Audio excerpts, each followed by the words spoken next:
കിരീടത്തിലെ സേതു മാധവനെ പോലെ മോഹൻലാൽ എന്ന നടനെ മലയാളികളുടെ ഇടനെഞ്ചിനോട് ഇത്രത്തോളം ചേർത്തു നിർത്തിയ മറ്റൊരു കഥാപാത്രം ഉണ്ടാകില്ല. സാഹചര്യങ്ങൾ ജീവിത വഴികളെ എങ്ങനെയെല്ലാം മാറ്റി തീർക്കുന്നുവെന്ന് ഇതുപോലെ മലയാളികളെ അനുഭവിപ്പിച്ച സിനിമകളും അധികമുണ്ടാകില്ല. മറുവാക്കു കേൾക്കാൻ കാത്തു നിൽക്കാതെ സേതു വിധി തെളിയിച്ച വഴിയിലൂടെ സഞ്ചാരം തുടങ്ങിയിട്ട് 35 വർഷം പിന്നിടുകയാണ്. 1989 ജൂലൈ 7 കിരീടത്തിന്റെ പിറവി. വിജയ കിരീടം ചൂടി നിൽക്കുന്ന പതിവ് നായക സങ്കല്പത്തിൽ നിന്നും എല്ലാം നഷ്ടപ്പെടുന്ന സാധാരണക്കാരനായ നായകന്റെ കഥ പറഞ്ഞ് കയ്യടി വാങ്ങിയ കിരീടം മോഹൻലാലിന് സമ്മാനിച്ചത് ആ വർഷത്തെ ദേശീയ അവാർഡ് ജൂറിയുടെ പ്രത്യേക പരാമർശം. കണ്ണീർ പൂവിന്റെ കവിളിൽ തലോടി എന്ന ഗാനാലാപനത്തിലൂടെ MG ശ്രീകുമാർ നേടിയതാകട്ടെ 1989 സംസ്ഥാന അവാർഡ്. മലയാളത്തിലെ ക്ലാസിക് സൃഷ്ടികളിലൊന്നായ കിരീടം ലോഹിതദാസ് എഴുതിയത് വെറും 6 ദിവസങ്ങൾ കൊണ്ടായിരുന്നു. നാട്ടിൽ പറഞ്ഞു കേട്ടൊരു കഥയിൽ നിന്ന് പ്രചോദനം ഉൾക്കൊണ്ട് സേതു മാധവനെയും കീരിക്കാടൻ ജോസിനെയും ലോഹിതദാസ് സൃഷ്ടിക്കുകയായിരുന്നു. ചാലക്കുടിയിൽ കേശവൻ എന്നു പേരുള്ള ഒരു റൗഡി ഉണ്ടായിരുന്നു. കൈവെട്ടും കൊള്ളയും കൊലപാതകവും ഒക്കെയായി നാട്ടുകാരെ വിറപ്പിച്ച ഒരു റൗഡി. അങ്ങനെയിരിക്കെയാണ് ആ നാട്ടിൽ പുതിയതായി ഒരു ആശാരിയും കുടുംബവും താമസത്തിനെത്തുന്നത്. ആശാരി കേശവനെ കുറിച്ച് കേട്ടറിഞ്ഞിരുന്നു, പക്ഷേ നേരിട്ട് കണ്ടിരുന്നില്ല. അങ്ങനെ ഒരിക്കൽ ഷാപ്പിൽ കള്ളു കുടിച്ചുകൊണ്ടിരുന്ന ആശാരി ഒരാൾ കടന്നു വരുന്നത് കണ്ടു. മറ്റുള്ളവരൊക്കെ ഭയത്തോടെ എഴുന്നേറ്റ് മാറി. ആളറിയാത്ത ആശാരി എഴുന്നേറ്റില്ല. കയറി വന്നയാൾ കുടിച്ചുകൊണ്ടിരുന്ന കള്ള് ആശാരിയുടെ മുഖത്തൊഴിച്ചു. കള്ളു പോയ അരിശത്തിൽ ആശാരി കയ്യിലിരുന്ന കൊട്ടുവടി കൊണ്ട് ആഗതനെ അടിച്ചു. അയാൾ അടികൊണ്ട് നിലത്തു വീണു. അത് കണ്ട നാട്ടുകാർ ആർത്തു വിളിച്ചു, കേശവൻ വീണേ എന്ന്. അപ്പോഴായിരുന്നു അതാണ് കേശവനെന്ന് ആശാരിക്ക് മനസ്സിലായത്. അങ്ങനെ കേശവനെ വീഴ്ത്തിയ ആശാരി ഗുണ്ടയായി മാറി. അയാൾ ഭയന്ന് നാടുവിട്ടു.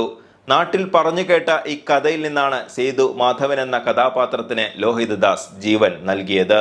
ആശാരിയുടെ സ്ഥാനത്ത് തിലകൻ അവതരിപ്പിച്ച പോലീസ് കോൺസ്റ്റബിളായ അച്യുതൻ നായരും മകനായി മോഹൻലാൽ അവതരിപ്പിച്ച സേതു മാധവനും എന്നാക്കി കഥയൊരുക്കി. മകനെ SI ആയി കാണാൻ ആഗ്രഹിച്ച ഹെഡ് കോൺസ്റ്റബിൾ അച്യുതൻ നായരുടെയും അച്ഛന്റെ ആഗ്രഹം സഫലമാക്കാൻ മോഹിച്ച് ഒടുവിൽ കൊലപാതകിയായി തീർന്ന സേതു മാധവന്റെയും കഥയാണ് കിരീടം. സേതു മാധവൻ ആയി അഭിനയിക്കുമ്പോൾ മോഹൻലാലിന് വെറും 29 വയസ്സ് മാത്രമായിരുന്നു പ്രായം. ചിത്രീകരണത്തിന് വേണ്ടി വന്നതാകട്ടെ വെറും 25 ദിവസങ്ങൾ. ആ 25 ദിവസങ്ങൾ കൊണ്ടുണ്ടാക്കിയ ഒരു സൃഷ്ടിയാണ് ഇന്ന് ഈ 35 വർഷങ്ങൾക്ക് ഇപ്പുറവും നമ്മൾ മലയാളികൾ നെഞ്ചിലേറ്റി നടക്കുന്നത്. കോടികൾ മുടക്കി മാസങ്ങളോളം രാജ്യാന്തര ലൊക്കേഷനുകളിൽ വരെ ഷൂട്ട് ചെയ്ത് വൻ ഹൈപ്പിൽ എത്തുന്ന പല സിനിമകളും ആരംഭ ശൂരത്വം കാണിച്ച് പിന്നീട് വിസ്മൃതിയിലേക്ക് ആണ്ടുപോകുന്ന ഈ കാലഘട്ടത്തിൽ കിരീടം പോലെയുള്ള സിനിമകൾ പത്തരമാറ്റോടെ ജനഹൃദയങ്ങളിൽ നിൽക്കുന്നതും അതുകൊണ്ട് തന്നെയാണ്. മോഹൻലാൽ തിലകൻ ഓൺസ്ക്രീൻ കെമിസ്ട്രി സൃഷ്ടിച്ച മനോഹര ഭാവ മുഹൂർത്തങ്ങളുടേതുമാണ് ഈ സിനിമ. 3 പതിറ്റാണ്ടുകൾ പിന്നിടുമ്പോഴും മോഹൻരാജ് എന്ന നടനെ നമ്മൾ കീരിക്കാടൻ ജോസ് എന്ന് മാത്രം ഓർക്കുന്നുവെങ്കിൽ ആ സിനിമ നമ്മൾ നേരിട്ട് അനുഭവിച്ച ആരുടെയോ ജീവിതം പോലെ നമുക്ക് തോന്നുന്നതുകൊണ്ടാണ്. അതാണ് ലോഹിതദാസ് മാജിക്. സേതു മാധവൻ എല്ലാം തകർന്ന് പിന്തിരിഞ്ഞ് നടക്കുന്ന രംഗത്തിലും സേതു മാധവന്റെയും ദേവിയുടെയും പ്രണയ രംഗങ്ങളിലും അടുത്ത കൂട്ടുകാരനായ കേശുവുമായി സംസാരിക്കുമ്പോഴും ഒരു പാലം ഒരു മുഖ്യ കഥാപാത്രം പോലെ സിനിമയോട് ചേർന്ന് നിൽക്കുന്നുണ്ട്. സേതു മാധവന്റെ ജീവിതത്തിലെ പ്രധാനപ്പെട്ട സംഭവങ്ങളിൽ ഒന്നായ ആ പാലം പിന്നീട് കിരീടം പാലം എന്നും തിലകൻ പാലം എന്നും അറിയപ്പെട്ടു. തിരുവനന്തപുരം ജില്ലയിലെ നേമം മണ്ഡലത്തിലാണ് ഈ പാലം സ്ഥിതി ചെയ്യുന്നത്. കിരീടം മാത്രമല്ല, കള്ളിച്ചെല്ലമ്മ, മനസ്സിനക്കരെ, ഒരു CBI ഡയറിക്കുറിപ്പ് എന്നിങ്ങനെ നിരവധി സിനിമകൾ ഇവിടെ ചിത്രീകരിച്ചിട്ടുണ്ട്. കിരീടത്തിലെ മറ്റൊരു പ്രധാനപ്പെട്ട ലൊക്കേഷൻ ചിത്രത്തിലെ മർമ്മപ്രധാനമായ ക്ലൈമാക്സ് രംഗം ചിത്രീകരിച്ച ആര്യനാട് കാഞ്ഞിരമൂടാണ്. എല്ലാം നഷ്ടപ്പെട്ട് ആൽമരത്തിൻ ചുവട്ടിൽ നിശബ്ദനായി ഇരിക്കുന്ന സേതു മാധവനും നിന്റെ അച്ഛനാടാ പറയുന്നേ കത്തി താഴെയിടടാ എന്ന് പറയുന്ന അച്യുതൻ നായരും മലയാളികളുടെ മനസ്സിൽ ഇന്നും നൊമ്പരമാണ്.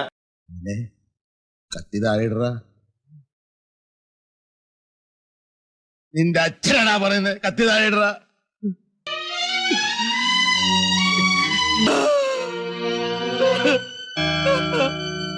ഈ സീൻ ചിത്രീകരിക്കുന്ന ദിവസം തിലകൻ വർണ്ണം എന്ന സിനിമയുടെ ലൊക്കേഷനിലായിരുന്നു.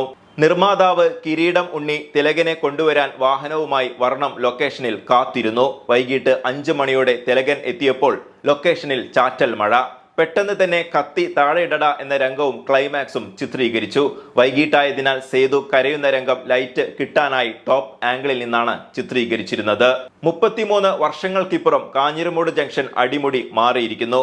പുതിയ റോഡുകളുടെ സംഗമവും കോൺക്രീറ്റ് കെട്ടിടങ്ങളുമൊക്കെ പഴയ ആ ജംഗ്ഷന്റെ മുഖച്ഛായ തന്നെ മാറ്റിക്കളഞ്ഞു. പക്ഷേ ഈ മാറ്റങ്ങൾക്ക് നടുവിലും ഒട്ടും മാറ്റം സംഭവിക്കാതെ എല്ലാവർക്കും തണലേകിക്കൊണ്ട് ജംഗ്ഷനിൽ ആ ആൽമരം ഇപ്പോഴും തലയുയർത്തി നിൽക്കുന്നു. സിബി മലയിൽ എന്ന സംവിധായകന്റെ മനോഹരമായ സംവിധാന മികവും എസ് കുമാറിന്റെ ക്യാമറയും തിലകനും മോഹൻലാലും ഉൾപ്പെടെയുള്ള എല്ലാ അഭിനേതാക്കളും ചേർന്നപ്പോൾ കിരീടം മികച്ച ഒരു സൃഷ്ടിയായി മാറി.